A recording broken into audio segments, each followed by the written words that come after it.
Quando arriva il momento dei test è lì che si vede l'atleta, quello vero. No, sto scherzando. Però i test devono farli tutti. Allora, vi spiego meglio. Io ho iniziato ad allenarmi per quanto riguarda il calisthenics nel 2014 e già dal 2015 ho iniziato con le competizioni. Direte, subito.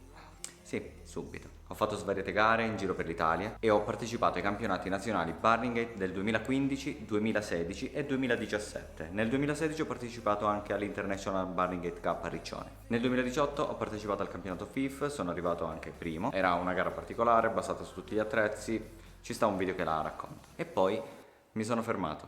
Forse non si direbbe, ma mi sono praticamente fermato con la progressione dal 2018. Sono entrato in una fase di stallo, un po' voluta, un po' capitata, un po' per mancanza di motivazione, di voglia di spingere davvero. Ma quello che è sicuro è che dal 2018 in poi non ho più spinto come prima. I miei allenamenti da quel momento sono diventati una sorta di mantenimento, ripetitivi, noiosi, senza cercare di imparare nessun nuovo movimento. Nel 2018 compivo 30 anni e pensavo, vabbè, adesso faccio il coach. Non posso fare l'atleta a 30 anni. E così è stato, ho continuato ad allenarmi quelle 3 volte a settimana sempre. 1 ora e mezza circa, a volte anche meno. E sono andato avanti così fino a settembre 2021. Quindi dal 2018 al 2021 è durata questa fase. Però adesso è finita. Non so esattamente per quale meccanismo mentale io abbia pensato, ma perché devo fermarmi? Se il mio corpo comunque risponde bene, anche se è innegabile, ho 33 anni, quasi 34. Sulla carta ce li ho e per quanto l'età sia solo un numero, di sicuro influiscono anche sulla condizione atletica. Ma io perché devo pormi un limite? Per quale motivo? Forse inconsciamente mi sono fatto influenzare da qualche pensiero, da qualche parola un po' presa qua e là, non lo so esattamente, ma avevo questa negatività dentro che solo adesso sta venendo fuori. Fatto sta che adesso mi sto allenando come non ho mai fatto prima e mi sto finalmente specializzando sulle skills, che sono da sempre il mio campo e la cosa che mi piace di più. Mentre prima allenavo un po' tutto. Chi mi conosce da molto tempo sa che ho da sempre allenato anche endurance e zavorre con buoni risultati, posso dire. Certo, niente di eccezionale rispetto ai numeroni che si vedono adesso, poiché ci stanno gli specialisti anche del campo zavorre, ora si chiama street lifting. Avrei potuto continuare su quella scia dell'atleta a 360 gradi, ma credo che forse è stato proprio questo che mi ha fatto crollare. È stato proprio questo inseguire tutto che mi ha fatto passare la voglia di allenarmi. Perché comunque allenarsi a 360 gradi dal punto di vista fitness, di miglioramento dell'ipertrofia, della forza in generale, fitness, è sicuramente l'approccio migliore.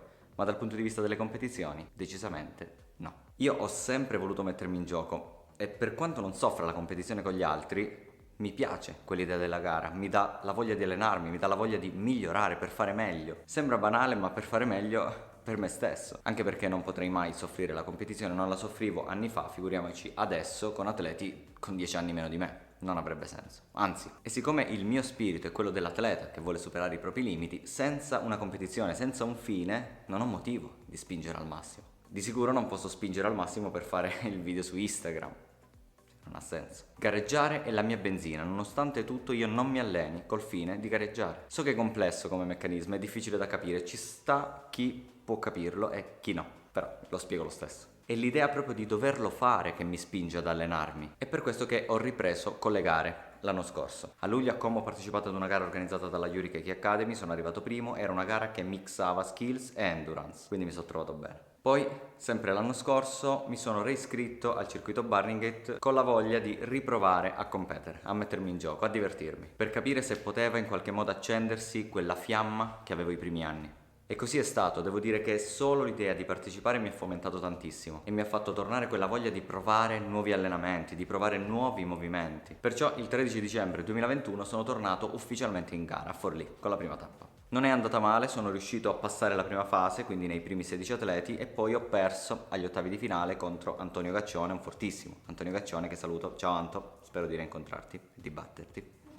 Sto scherzando. Ora mi sto preparando per la seconda tappa a Torino. Certo, sicuramente non mi qualificherò alle finali, ma non è questo il punto. Già il solo fatto di essere tornato sulla scena e di voler spingere di nuovo mi dà una carica pazzesca. Ed è questa la mia grande vittoria. Il messaggio che voglio lanciare con questo discorso è che non sempre dobbiamo partecipare ad una a un qualsiasi tipo di competizione con l'idea di dover vincere o di dover eccellere, di dover spaccare. Già il solo fatto di partecipare è quello che ci dà la benzina per continuare, per andare avanti. Infatti molti atleti che si allenano tantissimo però non partecipano mai alle competizioni, arrivato a un certo punto, crollano. Adesso sto per fare un test sulle presse in planche. Il mio record assoluto è stato 4 o 5 nel periodo di maggior forma, quindi 2018. È stato proprio un record personale, magari non fatti benissimo, non ho un video, quindi adesso al momento ho solo il ricordo di queste 5 presse. Ora sono in condizioni normali, non ho fatto uno scarico, sono proprio durante il mio normale allenamento, quindi farò un massimale che non è sicuramente un record personale. Se questa serie nella quale vi racconto le cose che vado a fare, vi racconto le competizioni, i miei allenamenti e tutto quello che riguarda la mia progressione vi è piaciuto, io continuo con il prossimo video nel quale vi faccio vedere il test sui planche press e poi ovviamente farò anche altri test su altre skill. Anzi, se avete delle skill da propormi, un test da propormi, fatemelo sapere in un commento così che io possa sviluppare i nuovi video su queste richieste. Come sempre, se il video vi è piaciuto lasciatelo un like, che a me aiuta tantissimo anche a capire quali sono le serie che piacciono di più in maniera tale da sviluppare la mia programmazione in funzione di ciò. Ci vediamo nel prossimo video con chi ci sarà, con chi avrà voglia.